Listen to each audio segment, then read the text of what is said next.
The darkness of the forest was all-encompassing, the only light coming from the occasional flash of lightning that illuminated the thick trees and underbrush. The rain was coming down in sheets, drenching everything in its path, and making it difficult to see more than a few feet in front of me. I had been foolish to come out here alone, but I couldn't shake the feeling that I was being watched. I heard a twig snap behind me and I froze, my heart pounding in my chest. I slowly turned around, but there was nothing there, just the darkness and the rain. I let out a sigh of relief, but it was short-lived as I heard another twig snap, this time closer. I quickly turned around, my heart racing, but again there was nothing there. I realized then that I was not alone in the forest. There was something out there stalking me.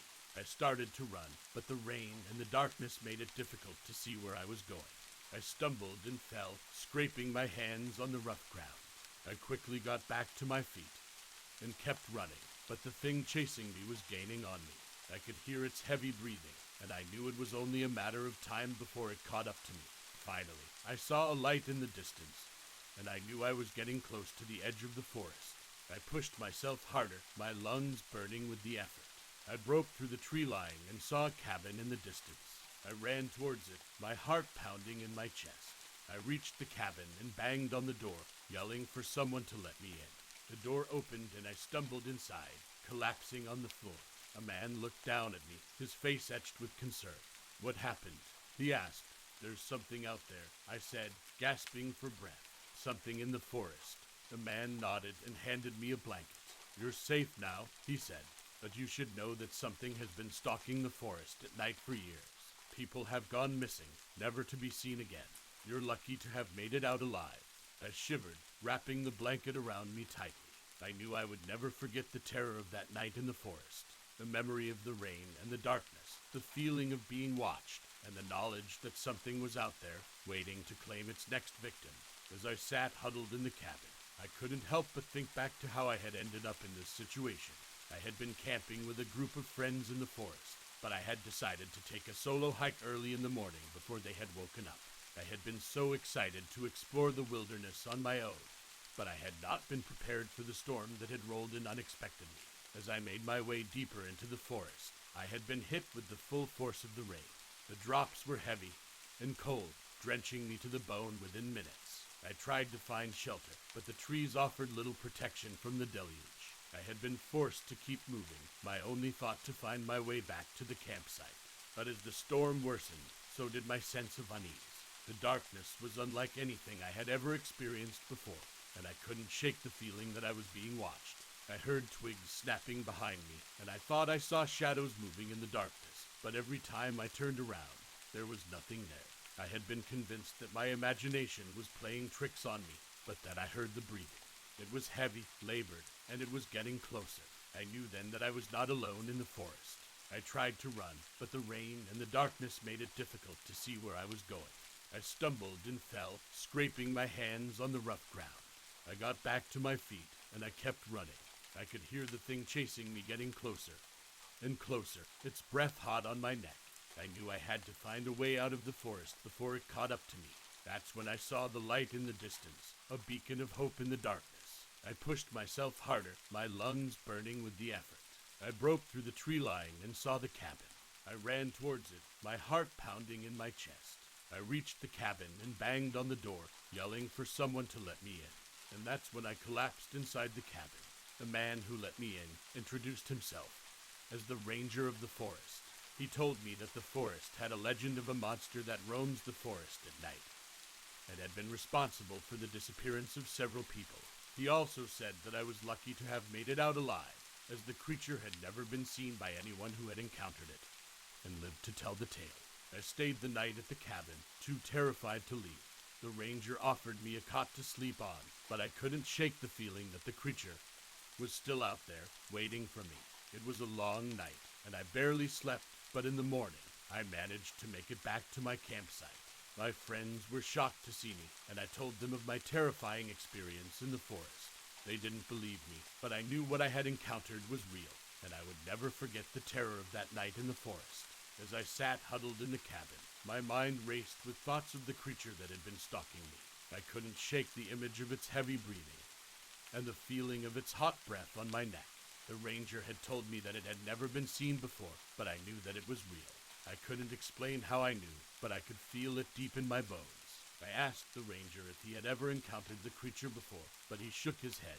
He said that he had been working in the forest for many years, but he had never seen or heard anything like it. He told me that he had heard stories from the locals about a monster that roamed the forest at night, but he had always assumed it was just a legend.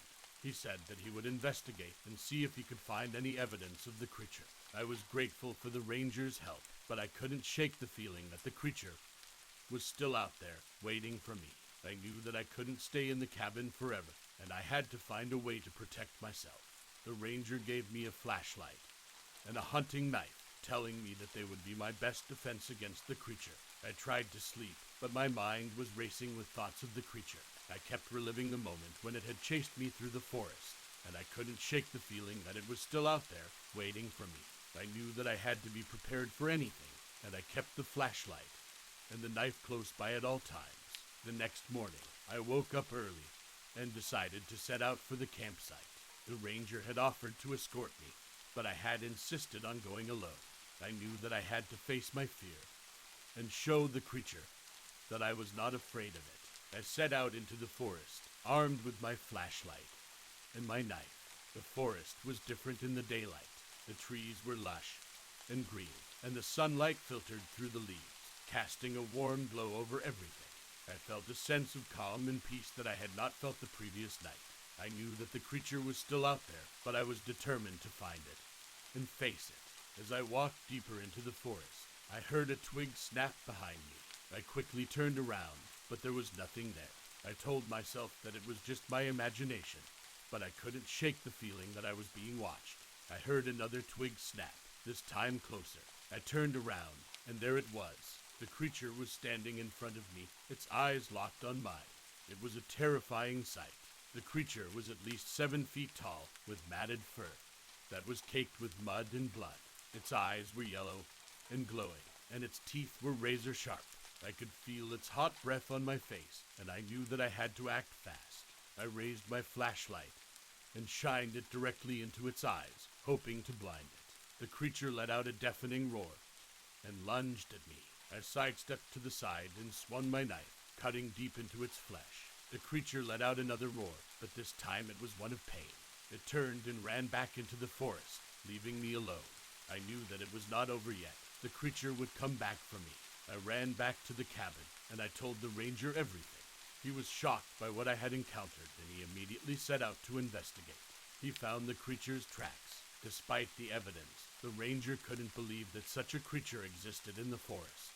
He asked me to accompany him on a hunt to track the creature down and put an end to it. I agreed, knowing that I couldn't let it continue to terrorize the forest and its visitors. As we ventured deeper into the forest, the ranger warned me that the creature was extremely dangerous and to be prepared for anything, but nothing could have prepared me for the horror that was yet to come. We found the creature's lair hidden deep in the heart of the forest.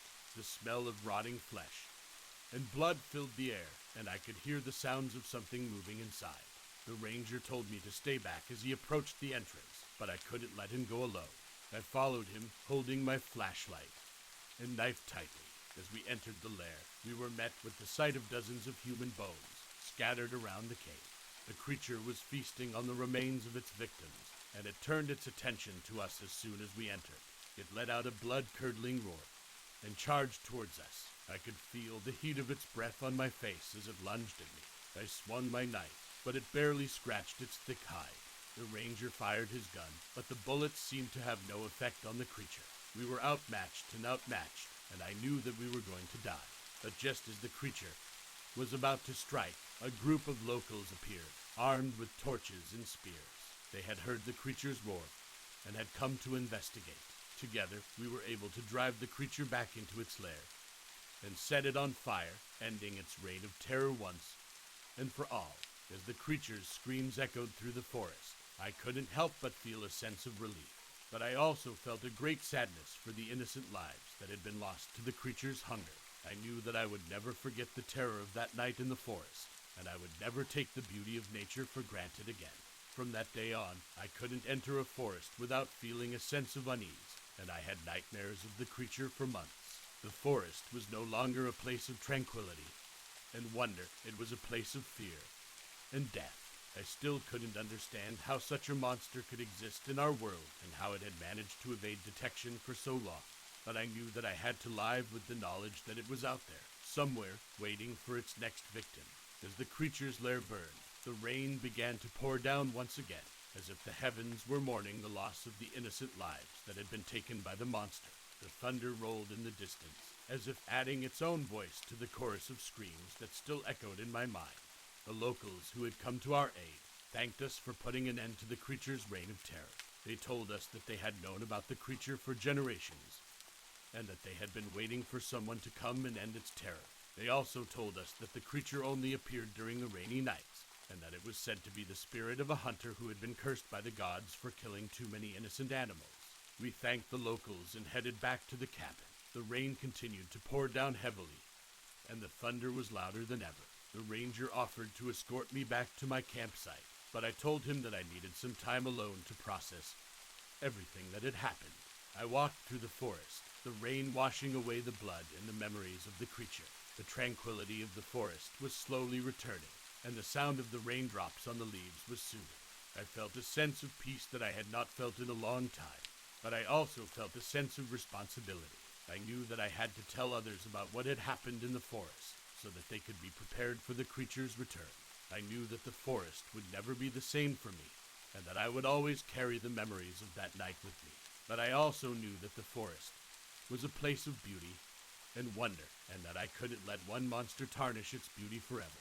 As I reached my campsite, my friends were relieved to see me. They asked me where I had been, and I told them about my terrifying encounter in the forest. They didn't believe me at first, but I showed them the cuts on my hands and the blood on my clothes. They were shocked and frightened, but I reassured them that the creature was gone and that they were safe. We packed up our camping gear and headed home, the rain still pouring down. But this time, the rain was a reminder of the victory we had won against the creature and of the beauty that still existed in the world.